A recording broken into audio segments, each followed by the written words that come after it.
That is this painful to remember? It's because it's so because it doesn't fit into the timeline of what I thought my life was. It's sort of very confusing. It doesn't make sense. Who allowed that to happen? Why was that okay? Where were my parents at the time?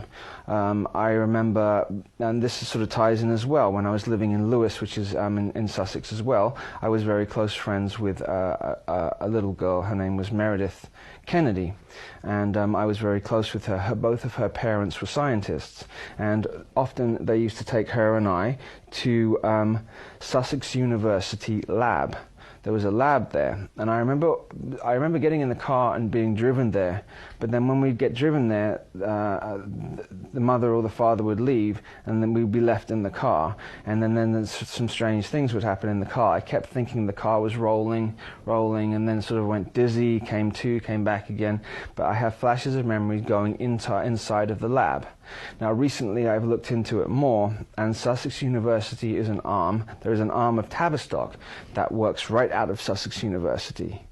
And my very close friend at the time, Meredith Kennedy, her mother also worked for Stanford Research Institute. So she used to go back and forth from Stanford to Sussex University.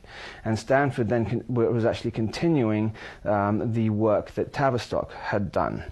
Which was began by Freud and some other ones there, so that they could completely understand how to split the mind and basically program one personality into the left brain and one personality into the right brain, where each one, I mean, it's sort of similar to trauma-based mind control, where you create alters, but this was very specific, so they would play... So they could do that without the trauma?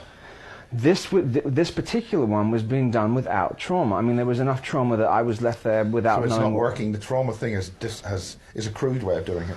The trauma, they're not really interested in they're interested in trying out all different types of methods. This particular one, which was done by a doctor called Robert Sperry, S-P-E-R-R-Y, and he was one of the scientists, and what he wanted to try and do was to see if he could play sounds, words, stories, music to one side of the brain, and then play completely separate one to the other side of the brain.